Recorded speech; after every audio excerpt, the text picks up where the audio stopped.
여러분 안녕하십니까? KBS 9시 경남 뉴스입니다. 윤석열 대통령에 대한 탄핵 소추안 재표결을 하루 앞두고 경남 곳곳에서도 국민의힘 의원들의 표결 동참을 촉구하는 목소리가 이어졌습니다. 표결 당일인 내일은 창원과 김해 등 10개 시군에서 대규모 촛불 집회가 이어질 예정입니다. 보도에 박기원 기자입니다. 시민들이 근조 화환을 들고 행진합니다. 화환에는 탄핵에 동참하라는 글씨가 선명합니다. 화환이 향한 곳은 국민의힘 이종욱 의원 지역구 사무실. 입구에는 탄핵 반대가 부끄럽다는 피켓도 붙었습니다. 이종욱 세 글자는 내란 공범으로 역사에 영원히 남을 것이며 친일 국민은 내란의 공범을 국회의원으로 뽑은 불명예 시민이 되는 것입니다. 탄핵 소추안 재표결을 하루 앞두고 창원과 사천에서도 국민의힘 의원의 표결 찬성을 촉구하는 목소리가 이어졌습니다. 태영경 의원은 탄핵 찬성하라! 찬성하라! 찬성하라! 찬성하라! 참가자들은 탄핵안 표결에 참여하지 않는 것은 지역 민심을 저버리는 일이라며 국민의힘 의원들을 비판했습니다. 마산 시민들은 결코 그거를 놓치지 않고 그거를 꼭 기억해서 다음 선거 때는 결국 공천받은 사람을 밀어주는 그런 행동은 하지 않을 것이다. 경남 공무원 노조도 박완수 경남지사와 18개 시군 단체장에 명확한 입장 표명을 요구했습니다. 도지사가 법에도 없는 조기 퇴진을 운운하며 탄핵을 반대하는 입장을 낸다는 것은 스스로가 내란 쿠데타의 동조 세력임을 밝히는 것뿐이다. 청년 시국 선언도 이어졌습니다. 현장에 나오지 못한 청년들은 자신을 대신할 인형과 종이의 뜻을 담아 자신들의 입장을 밝혔습니다. 민주노총도 오늘 하루 총파업 결의대를 열어 대통령 탄핵을 촉구했습니다. 표결 불참은 내란의 공범이라며 정당 해체 요구까지 나왔습니다. 공범의 말 자임하는 국민의힘은 반드시 해체되어야 합니다. 오늘 경남에서는 창원과 진주 등 13개 시군에서 촛불 집회가 열렸고 내일도 김해와 사천 등 10개 시군에서 촛불 집회가 이어집니다. KBS 뉴스 박기원입니다. 네, 검찰이 대통령 부부 공천 개입 의혹의 핵심 인물인 명태균 씨가 지난 대선과 지방선거 당시 사용했던 휴대전화죠. 이른바 황금폰을 확보했습니다. 검찰은 이 휴대전화에 유력 정치인 등과 주고받은 통화 녹음 등이 담겼을 것으로 보고 포렌식 분석 절차에 들어갔습니다. 김효경 기자가 보도합니다. 창원지검 전담수사팀은 어제 명태균 씨가 사용하던 휴대전화 석대와 USB 메모리 등을 명씨 측으로부터 넘겨받았습니다. 이미 제출 형식이었습니다. 관심을 끄는 휴대전화 한 대는 명씨가 2019년 9월부터 지난해 4월까지 4년 가까이 사용한 것, 이른바 황금폰입니다. 이 기간에는 2022년 대선과 지방선거, 구속 기소된 김영선 전 의원이 당선된 보궐선거 시기가 포함됐습니다. 명 씨는 2022년 당시 윤석열 대선 후보를 위한 맞춤형 여론조사를 무상 제공하고 그 대가로 윤 대통령 부부가 김 전 의원을 공천하게 했다는 의혹을 받고 있습니다. 앞선 검찰 조사에서 명 씨는 휴대전화를 폐기했다는 취지로 진술하다 제3의 장소에 숨겼다고 하는 등 말을 바꿔왔습니다. 또 명 씨 측 변호인은 만일 명 씨가 휴대전화를 가지고 있다면 검찰이 아닌 국민이나 재판부 혹은 민주당에 제출할 수도 있다고 말했습니다. 그 때문에 검찰은 지난 3일 명 씨를 기소하며 증거 은닉 교사 혐의도 추가했습니다. 하지만 명 씨 측이 입장을 바꿔 검찰에 휴대전화를 제출하면서 그 배경에 대해 관심이 쏠립니다. 또 명 씨와 윤 대통령 부부, 유력 정치인들과 나눈 대화나 통화 녹음 등이 있을지도 관심입니다. 검찰은 명 씨가 제출한 휴대전화 석대와 USB 메모리에 관련 증거들이 있을 것으로 보고 포렌식 분석 절차에 들어갔습니다. KBS 뉴스 김효경입니다. 비상계엄 사태 여파로 연말 연초 특수가 실종된 모습입니다.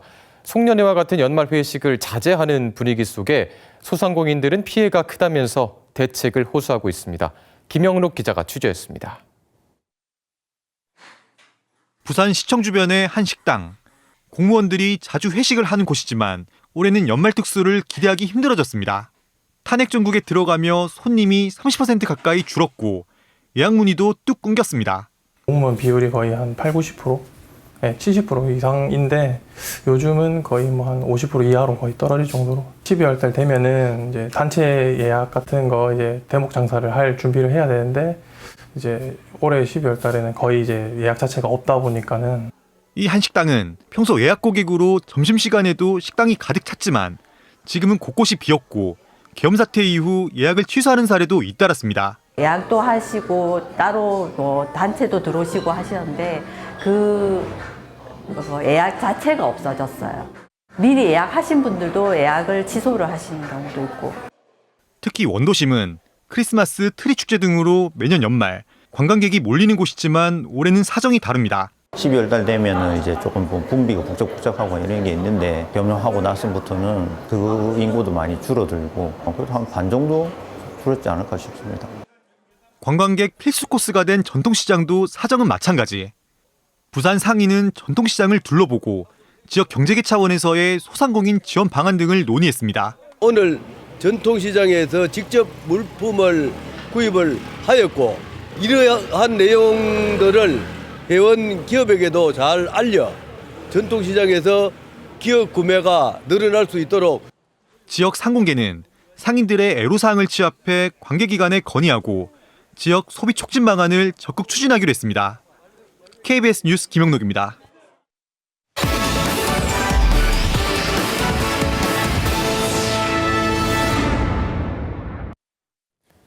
진실화해를 위한 과거사정리위원회는 오늘 마산하포구청에서 3.15 의거 관련 판결을 비평하는 포럼을 열었습니다. 이장희 창원대 교수는 3.15 의거와 4.19 혁명 당시 희생자들을 탄압했던 고위직 검사와 경찰이 무죄 판결이나 사면을 받은 것을 비판했습니다. 또 오재현 성균관대 교수는 3.15 의거가 한국 현대사 최초의 유혈 민주화 운동으로 의미가 크다며 4.19 혁명도 마산에서 전국으로 확산한 특징이 있다고 설명했습니다. 어제 전두환의 고향 합천을 찾은 광주 5월단체 회원들의 합천 군수 항의 방문이 무산됐습니다. 5.18 기념재단과 부상자회 등 광주 시민단체와 생명의 숲 되찾기 합천운동본부는 전두환 미화시설 철거를 요구하는 항의 서한 전달을 위해 7시간 넘게 합천군청에서 농성을 벌였습니다. 합천군은 열흘 안에 시민단체와 군수의 면담을 다시 추진하겠다고 밝혔습니다. 경상남도가 오늘 한국남동발전 삼천포 발전본부 등 대기 오염물질 배출 사업장 44곳과 협약을 체결하고 대기 오염물질 배출 줄이기에 나섭니다. 이번 협약으로 사업장들은 2029년까지 황질소 산화물 등 4개 항목의 대기 오염물질 배출량을 26% 감축하고 배출 허용 기준보다 강화된 자체 기준을 설정해서 운영합니다. 최근 함양군 공무원들의 뇌물수수와 음주운전이 잇따라 적발돼 무리를 빚고 있습니다. 경남경찰청은 건설업자에게 공사 관련 편의를 제공해주는 대가로 돈을 받아 챙긴 혐의로 함양군 공무원 A씨를 구속했습니다. 또 경찰은 지난달 29일 함양읍에서 면허 정지 수준 상태로 음주운전을 하던 함양군 공무원 B씨를 입건했습니다. 지난 5월에 임시 개통한 창원 원희대로 SBRT 간선 급행버스 체계 사업이 정식으로 준공됐습니다. 경상남도가 어제 중앙버스 전용차로와 관련 시설에 대한 준공 고시를 했습니다. 창원시는 이에 따라 버스 전용차로 위반 차량에 대한 단속을 시행하고 내년에는 다기능 승강장 12개를 추가 설치할 계획이라고 밝혔습니다. 경남도 의회가 오늘 올해 의사 일정을 마무리했습니다. 경남도 의회는 오늘 본회의를 열어 내년도 경상남도와 경남교육청 예산안, 부산 경남 행정통합 특위구성 결의안 등 31개 안건을 처리했습니다.